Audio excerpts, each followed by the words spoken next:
इस लेक्चर में हम लोग बात कर रहे हैं पीसीआर के बारे में। पीसीआर एक टेक्निक है, ठीक है, जिसका फुल फॉर्म है पॉलीमरेज चेन रिएक्शन। फर्स्टली इसको डेवलप किया गया था 1983 के अंदर, और डेवलप किसने किया था भाई इसको? सीटस कॉर्पोरेशन यूएसए ने, ठीक है, ये नाम याद रखना आपको, सीटस कॉर्पोरेशन यूएसए, ठीक है। और एक साइंटिस्ट है जिनका नाम है क्या? Carry mollies. इन्होंने 1993 के अंदर इनको क्या मिला था भाई? नोबेल प्राइज भी इनको मिला हुआ है, इसके लिए, पीसीआर के लिए, पॉलीमरेज चेन रिएक्शन के लिए। अब हम बात करेंगे कि जो पीसीआर है इसका प्रिंसिपल क्या है, ठीक है। तो लिखिए प्रिंसिपल, बात करते हैं इसका प्रिंसिपल क्या है। एक्चुअली जो पीसीआर है एक टेक्निक है जिसमें हम लोग डीएनए को एम्पलीफाई करते हैं। तो हम बोल सकते हैं कि पीसीआर क्या है? एक डीएनए एम्पलीफिकेशन सिस्टम है, जिसमें कि हम लोग क्या कर सकते हैं कि डीएनए का अगर हमें छोटा सा अगर स्ट्रेन भी अगर मिल जाए, कुछ छोटा सा एक डीएनए भी अगर मिल जाए, तो हम लोग उनके लार्ज अमाउंट में डीएनए को क्या कर सकते हैं? प्रोड्यूस कर सकते हैं। तो एक डीएनए से लाखों करोड़ों डीएनए प्रोड्यूस करने का जो टेक्निक है, जो सिस्टम है, उसको अपन नाम देते हैं PCR.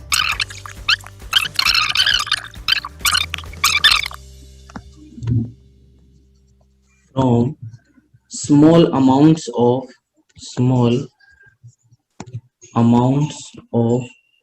starting material,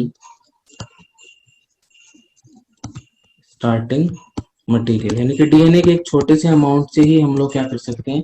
large amount के अंदर हम लोग क्या कर सकते हैं? डीएनए को एम्पलीफाई कर सकते हैं। तो प्रिंसिपल क्या है इसका भाई? ये एक टेक्निक है जिसमें कि जो कि डीएनए एम्पलीफिकेशन सिस्टम है, और इसमें हम लोग क्या करते हैं? इन विट्रो हम लोग क्या करते हैं? स्मॉल अमाउंट ऑफ डीएनए से क्या करते हैं हम लोग? लार्ज अमाउंट ऑफ डीएनए को प्रोड्यूस कर सकते हैं, ठीक है। एक इंपॉर्टेंट पॉइंट आप इसमें लिखना, प्रिंसिपल के अंदर ही लिखो, इट एम्पलीफाइज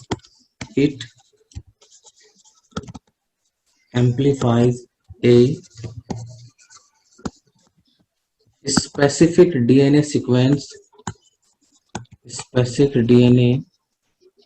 sequence, ठीक है। और इसको हम लोग जीन भी बोल सकते हैं कि स्पेसिफिक जीन को क्या करता है? ये एम्पलीफाई करता है, ऑफ इंटरेस्ट, ओके। तो ये आप जरूर ध्यान रखना है इसके अंदर। अब हम बात करते हैं मोस्ट इंपोर्टेंट, इसकी प्रोसीजर क्या है। तो लिखो भाई प्रोसीजर। प्रोसीजर से भी क्वेश्चन आ जाता है, ठीक है। इसके 3 प्रोसीजर होते हैं, ठीक है, सीक्वेंस वाइज आपको ध्यान रखना, ठीक है, जो कि कॉमन है। सबसे पहला होता है डीनेचुरेशन, दूसरे नंबर पर आता है एनियलिंग, थर्ड नंबर पर आता है डीएनए का सिंथेसिस करना, और फोर्थ नंबर पर आ जाता है यहाँ पर कि जो जिस प्रोडक्ट का हमने एम्प्लीफिकेशन किया है उसको हमें क्या करना है? डिटेक्ट करना है, ठीक है। तो शॉर्ट फॉर्म में देखें तो आप 3 चीजें बता सकते हो, डीनेचुरेशन, एनियलिंग, और अपन बात कर सकते हैं इसमें एक्सटेंशन की। 3 प्रोसेस तो ये है, ठीक है। तो बात करते हैं, लिखो सबसे पहला नंबर वन है डीनेचुरेशन।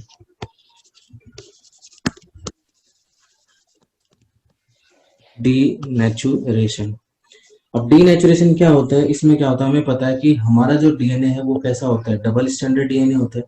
उस डबल स्टैंडर्ड डीएनए को डिसोशिएट करके उसको सिंगल स्टैंडर्ड डीएनए में क्या करना? कन्वर्ट करना, उसी को बोलते हैं डीनेचुरेशन। तो हम बोल सकते हैं यहाँ पर कि इसमें क्या करते हैं कि जो डबल स्टैंडर्ड डीएनए है, उस डबल स्टैंडर्ड डीएनए को कन्वर्ट किया जाता है किसमें? सिंगल स्टैंडर्ड डीएनए के अंदर, ओके। और ये जो होता है वो एक टेम्परेचर पर होता है, वो एक स्पेसिफिक टेम्परेचर होता है, ये आपको जरूर ध्यान रखना। और वो टेम्परेचर है 94 डिग्री सेल्सियस टेम्परेचर। और ये जो टेम्परेचर है इसको हम लोग बोलते हैं डीनेचुरिंग टेम्परेचर। तो ये भी एक इंपॉर्टेंट पॉइंट है, ध्यान रखना, 94 डिग्री सेल्सियस का, ओके। तो डीनेचुरेशन 94 डिग्री सेल्सियस पर होता है, जिसमें कि हम लोग डबल स्टैंडर्ड डीएनए को सिंगल स्टैंडर्ड डीएनए में क्या कर देते हैं? कन्वर्ट कर देते हैं, चेंज कर देते हैं, ओके। सेकंड जो प्रोसेस आता है हमारे पास वो है प्राइमर एनियलिंग। तो देखो प्राइमर एनियलिंग,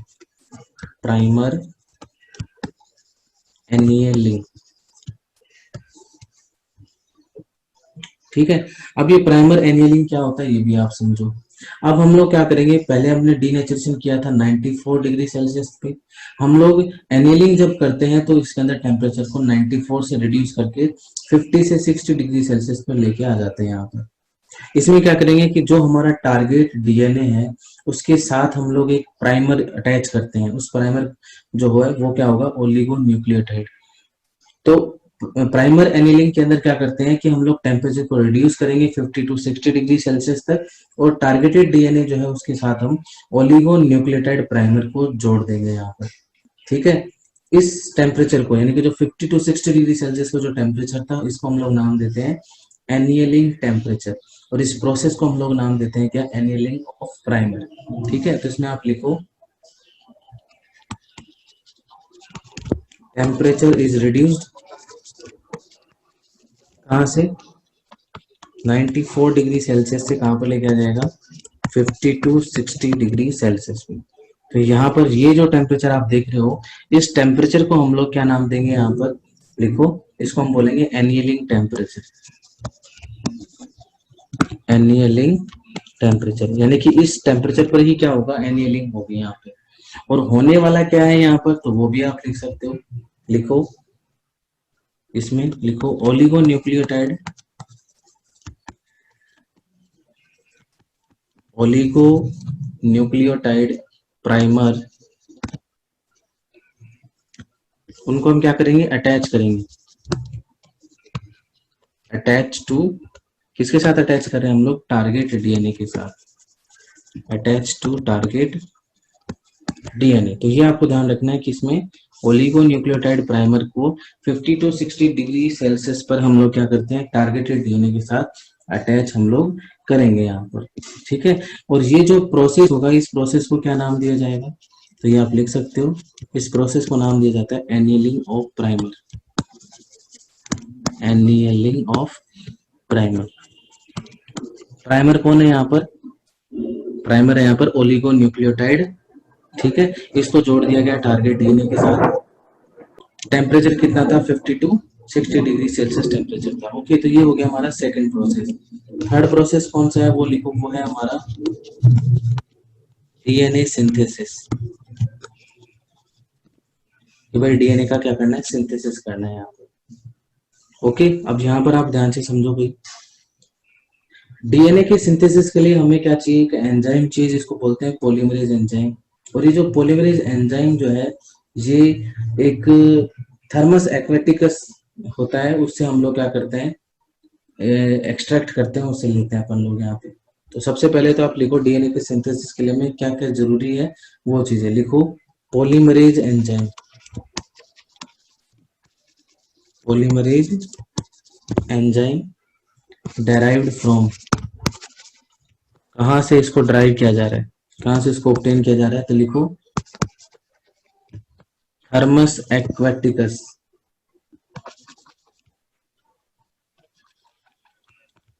बहुत इंपॉर्टेंट है थर्मस एक्वेटिकस। ठीक है, इसको हम लोग शॉर्ट फॉर्म में बोलते हैं टैक, TAQ, टैक। ठीक है, ये जो एंजाइम है ये क्या काम करता है, तो इस एंजाइम को भी हम बोल सकते हैं, लिखो लिखो triggers the formation of new DNA strand, new DNA strand from the free nucleotides, from the free nucleotide. तो ध्यान से समझना, डीएनए सिंथेसिस के लिए हमें एक एंजाइम की जरूरत पड़ती है, उस एंजाइम का नाम है पॉलीमरेज एंजाइम। ये एंजाइम जो है वो थर्मस एक्वेटिकस, जिसको हम शॉर्ट फॉर्म में लिखते हैं टैक, उससे ये लिया जाता है। ये पॉलीमरेज एंजाइम क्या करता है, ये डीएनए के नए स्ट्रैंड को बनाने की जो प्रोसेस है उसको क्या करता है, ट्रिगर करता है, इंक्रीज करेगा। ठीक है, और कहाँ से इंक्रीज करता है, फ्रॉम दी फ्री न्यूक्लियोटाइड। तो जो फ्री न्यूक्लियोटाइड होता है उससे क्या करेगा, ये नए डीएनए स्ट्रैंड को बनाने में हेल्प करेगा, ये ट्रिगर करेगा उस प्रोसेस को। ठीक है, अब आगे क्या होगा इसमें, आगे आप लिख सकते हो इसमें, आगे जो एक एंजाइम था जिसका मैंने बोला था कौन सा, टैग पॉलीमरेज एंजाइम। जो टैग पॉलीमरेज एंजाइम है वो, और दूसरा हमारे पास में जो न्यूक्लियोटाइड है, जो फ्री न्यूक्लियोटाइड जिनकी अपन बात कर रहे थे, इन दोनों को क्या कर दिया जाता है, एक ट्यूब के अंदर ऐड कर दिया जाता है। किसके लिए भाई? नए डीएनए स्ट्रैंड के फॉर्मेशन के लिए। तो लिखो टैग पॉलीमरेज एंड न्यूक्लियोटाइड्स, इनका क्या करेंगे, लिखो added in the tube for formation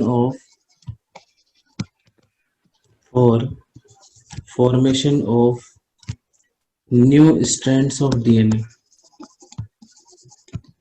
तो डीएनए के नए स्ट्रैंड को बनाने के लिए अभी तक हमें ये समझ में आया कि हमें एक तो टैग पॉलीमरेज एंजाइम चाहिए और दूसरा हमें न्यूक्लियोटाइड चाहिए बहुत सारे, जिनको अपन ने ट्यूब के अंदर डाल दिए यहाँ पर। अब ये ऊपर जो अपन ने 3 स्टेप पढ़े, डीनेचुरेशन, एनीलिंग और डीएनए सिंथेसिस, ये 3 वो स्टेप है जिनको बार बार रिपीट किया जाता है, किया जाता है, किया जाता है, किया जाता है, किया जाता है। ठीक है, किसके अंदर किया जाएगा, ये किया जाता है एक ऑटोमेटिक एक मशीन होती है जिसको बोलते हैं पीसीआर मशीन, या फिर हम लोग उसको थर्मोसाइक्लर भी बोल सकते हैं। उसके अंदर ये तीनों प्रोसेस जो है उनको बार बार क्या किया जाता है, रिपीट किया जाता है। ठीक है, तो लिखना भाई इसके अंदर आगे लिखो, these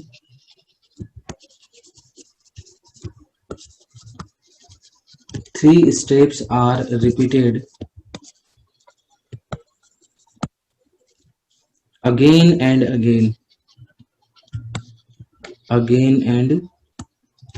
इन तीनों स्टेप्स को बार बार क्या किया जाएगा, रिपीट किया जाता है।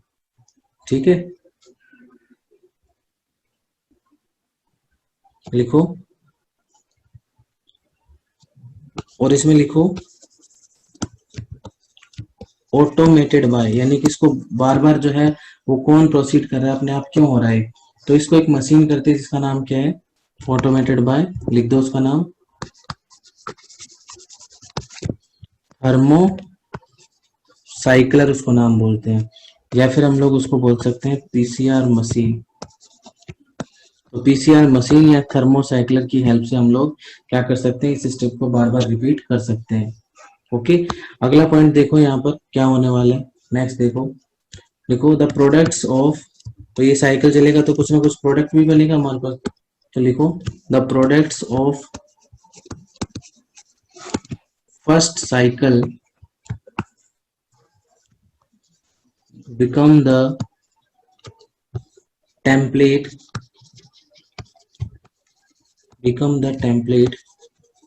for the next cycle। ठीक है, यानी कि जो सबसे पहले जो हमारे पास में जो पहला साइकिल हुआ था उसमें जो प्रोडक्ट बना, ठीक है, वो बन गया। जैसे दूसरा साइकिल जब स्टार्ट होगा तो दूसरे साइकिल के लिए उसने किसका काम किया, टेम्पलेट का काम किया यहाँ पर। तो ऐसा होने पर क्या होगा, जैसे ही 20 से 30 साइकिल हो जाएंगे, आफ्टर 20 to 30 साइकिल्स, 20 से 30 साइकिल हो जाएंगी, उसके बाद क्या होगा, या फिर मान लो इससे भी ज्यादा हो गया, क्या होगा भाई यहाँ पर धीरे धीरे क्या होगा कि डीएनए जो है ना उसके अमाउंट में बिल्कुल एकदम एक्सपोनेंशियली क्या होगा, इंक्रीज होगा। बहुत ऐसे लगेगा कि एक समय में विस्फोट हो गया, ब्लास्ट हो गया, बहुत सारे डीएनए एक साथ बन गए यहाँ पर। तो आप इसमें लिख सकते हो आफ्टर 20 to 30 साइकिल्स क्या देखने को मिलेगा हमें, लिखो एन एक्सपोनेंशियल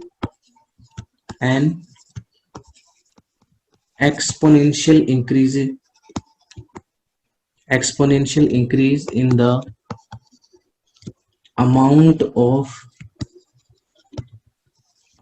of DNA। ठीक है, ये हमें यहाँ पर देखने को मिलेगा। ठीक है, तो ये एक इंपॉर्टेंट प्रोसेस था। और एक चीज मैं आपको और बता देता हूँ यहाँ पर कि जो ये हमने तीसरा स्टेप पढ़ा था जिसको अपन डीएनए सिंथेसिस भी बोलते हैं, इसको हम लोग यहाँ पर याद रखो, इसको एक्सटेंशन भी बोल सकते हैं, बिकॉज इसी प्रोसेस के बाद हमें क्या देखने को मिलता है, बहुत सारे डीएनए देखने को मिलते हैं, तो इसको एक्सटेंशन भी बोल सकते हैं। तो 3 स्टेप हमारे पास में होगी। सबसे पहले आपको याद रखना है यहाँ पर डीनेचुरेशन, ओके। सेकंड स्टेप अपन ने बताया यहाँ पर वो है एनियलिंग, और थर्ड स्टेप जो था वो था एक्सटेंशन।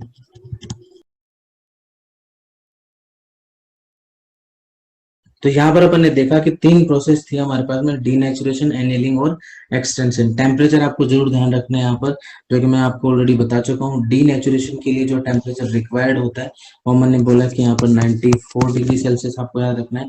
यहाँ पर एनियलिंग में 50 to 60 डिग्री सेल्सियस टेम्परेचर आपको यहाँ पर माइंड करना, ठीक है।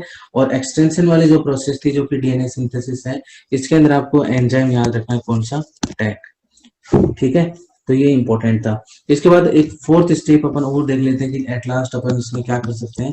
तो फोर्थ में आप लिख सकते हो डिटेक्शन, यहाँ पर होगा किसका, लिखो detection of amplified, amplified product. यानी कि भाई हमें लास्ट में रिजल्ट भी तो देखना पड़ेगा, तो जो हमने प्रोडक्ट को जिसको अपन ने एम्पलीफाई किया है तो वो भी अपन को पता लगाना है कि भाई हुआ है नहीं हुआ। तो यहाँ पर हम लोग जो डीएनए जो एम्पलीफाइड हुआ था उसको हम लोग डिटेक्ट करने के लिए एक टेक्निक का यूज करते हैं जिसका नाम है जेल इलेक्ट्रोफोरेसिस। तो यहाँ पर आप लिखो, यहाँ पे लिखो, ये भी अलग से क्वेश्चन बन जाता है लिखना। Amplified DNA can be detected by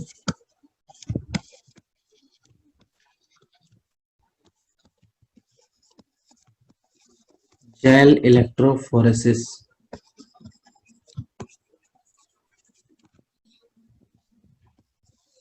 gel electrophoresis से उसको क्या किया जा सकता है, डिटेक्ट किया जा सकता है। ओके, तो ये आपको ध्यान रखना। अब अपन बात करेंगे कि भाई हमने सारा काम कर लिया, सब कुछ कर लिया, प्रोसेस देख लिया, प्रोसीजर देख लिया, प्रिंसिपल देख लिया, अब एक काम कहाँ पर आएगा वो भी तो पता होना चाहिए हमें। तब हम बात करेंगे कि पीसीआर के एप्लीकेशंस क्या क्या है। तो नेक्स्ट लिखो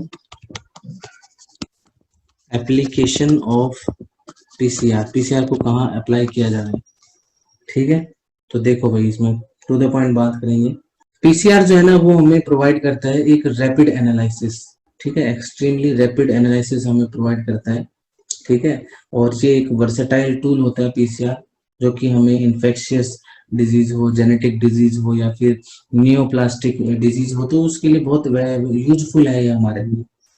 इसके अलावा जो फोरेंसिक इन्वेस्टिगेशंस होते हैं, ठीक है, उनमें भी काम आता है हमारे लिए।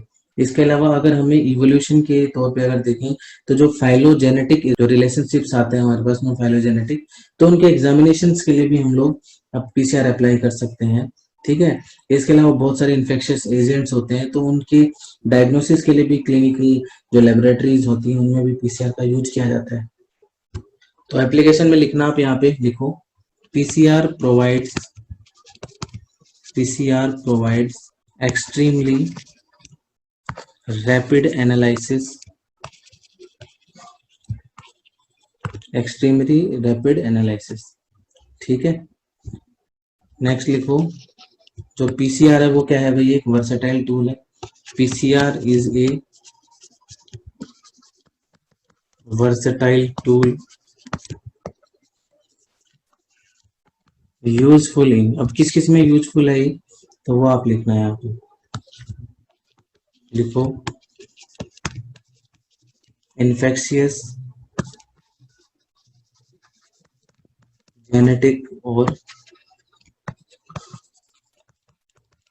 नियोप्लास्टिक डिजीज, ठीक है। दूसरा आप लिख सकते हो फोरेंसिक इन्वेस्टिगेशंस,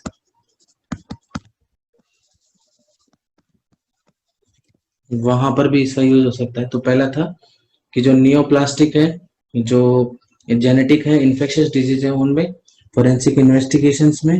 नंबर 3 लिखो आप यहाँ पर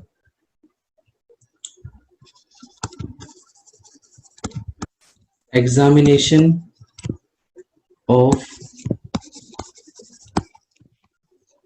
phylogenetic relationships, phylogenetic relationships in evolution, ठीक है। ये भी आप याद रखना है इसके अंदर। और किस में यूज हो सकता है, लिखो applied in clinical laboratory,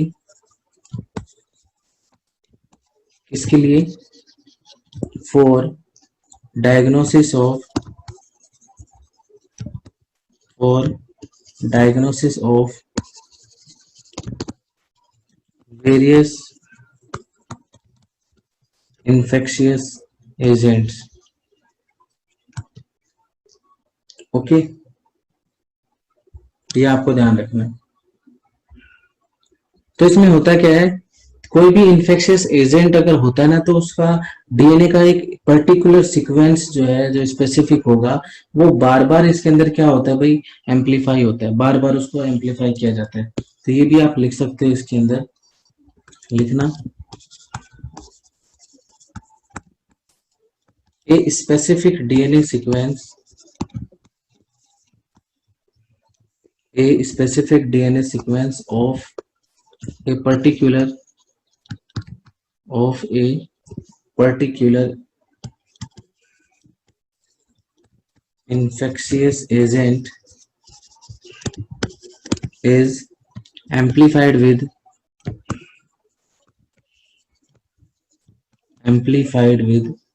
the specific primers, specific primers। Okay, तो ये आपको ध्यान रखना है कि भाई क्या हो रहा है क्या नहीं हो रहा है इसके अंदर। अब बात करेंगे कि पीसीआर के टाइप्स कौन कौन से हैं, तो नेक्स्ट आप लिखना types of PCR, types of PCR. PCR के टाइप्स कौन कौन से हैं, आरटी पीसीआर, इसको बोलते हैं रिवर्स ट्रांसक्रिप्टेज, ट्रांसक्रिप्टेज पीसीआर, इसको बोलते हैं आरटीपीसीआर। ओके, नंबर 2 लिखो nested PCR, nested PCR. Number 3 लिखना multiplex PCR.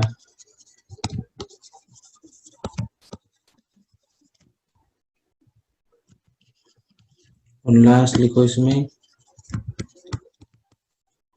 Real time PCR. तो 4 तरह का हमारे पास में क्या है भाई, पीसीआर है यहाँ पर, तो ये आपको ध्यान रखना है। ओके, अब देखो, अभी अपन थोड़ी देर पहले बात कर रहे थे कि पीसीआर जो है वो बैक्टीरिया, जो इन्फेक्शियस एजेंट होते हैं like bacteria, virus, fungi, protozoa, जो भी इन्फेक्शन कोज करता है, तो उनके डायग्नोसिस के लिए अभी हम लोग इसका क्या कर सकते हैं, यूज कर सकते हैं। ठीक है, तो अभी अपन को यही देखना है कि कौन से बैक्टीरिया है, कौन से वायरस है, उनके नाम मैं लिख रहा हूँ यहाँ पर। तो एक सबसे पहले मैं लिख देता हूँ, इसमें लिखना PCR in diagnosis of infectious agents. ठीक है, कि कौन कौन से इन्फेक्शियस एजेंट में हम लोग क्या करते हैं, डायग्नोसिस करते हैं। तो सबसे पहले मैं बात करता हूँ यहाँ पर बैक्टीरिया के बारे में, बैक्टीरिया। ठीक है, बैक्टीरिया के बहुत सारे नाम होंगे यहाँ पर। ठीक है, तो सबसे पहला नाम लिखो आप यहाँ पे माइकोबैक्टीरियम ट्यूबरक्लोसिस, ट्यूबरक्लोसिस। ठीक है, इसके बाद नंबर 2 लिखो, देखो mycoplasma pneumoniae, mycoplasma pneumoniae. Next लिखो हेलिकोबैक्टर पाइलोरी, इसको बोलते हैं H pylori, helicobacter pylori. Next लिखो क्लेमाइडिया,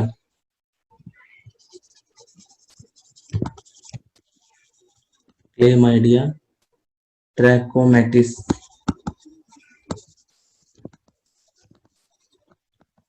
क्लेमाइडिया ट्रैकोमैटिस। ठीक है, और एक लिख दो इसमें लेजियोनेला,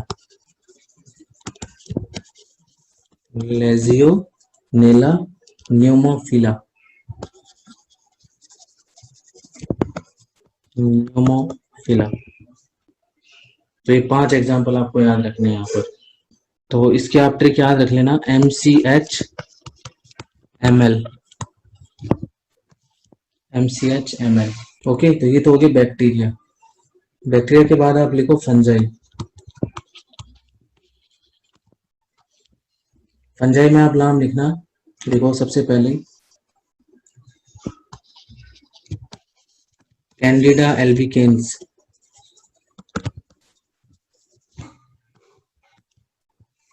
नंबर 2 लिखो क्रिप्टोकोकस नियोफोर्मेंस।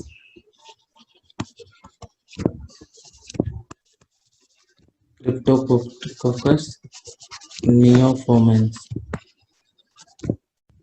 नेक्स्ट लिखो न्यूमोसिस्टाइटिस न्यूमोसाइस न्यूमोसिस्टिस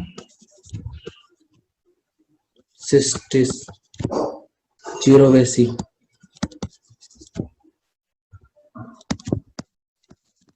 ये हो गया फंजाई। फंजाई के बाद लिखो प्रोटोजोआ। कौन कौन से प्रोटोजोआ है तो लिखना टॉक्सोप्लाज्मा गोंडी,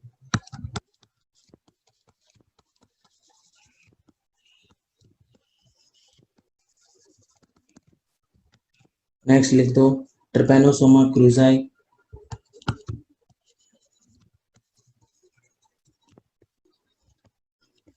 ट्रिपैनोसोमा क्रूजाई। नेक्स्ट लिखो प्लाज्मोडियम,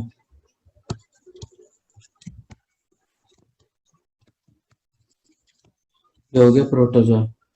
लास्ट अपने पास बचते हैं वायरस, जो कि बहुत सारे हैं। कौन कौन से हैं लिखना। सबसे पहले लिखो herpes simplex virus HSV, herpes simplex virus. इसके बाद लिखो hepatitis B virus, hepatitis C virus, इसको लिखते हैं HBV HCV। ठीक है, और कौन कौन है HIV 1 and 2, HIV 1 and 2, HPV,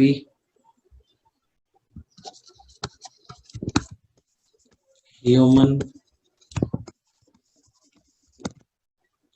papilloma virus, rota virus.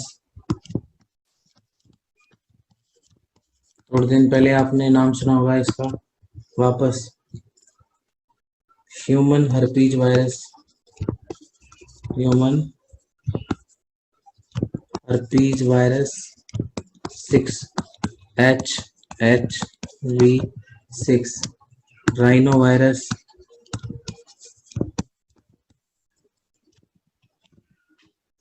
Parvo virus,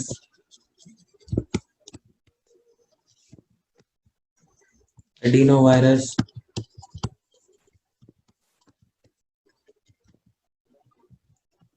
okay.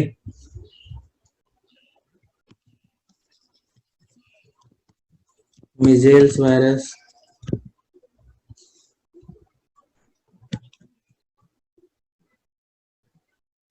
Coxsackie virus,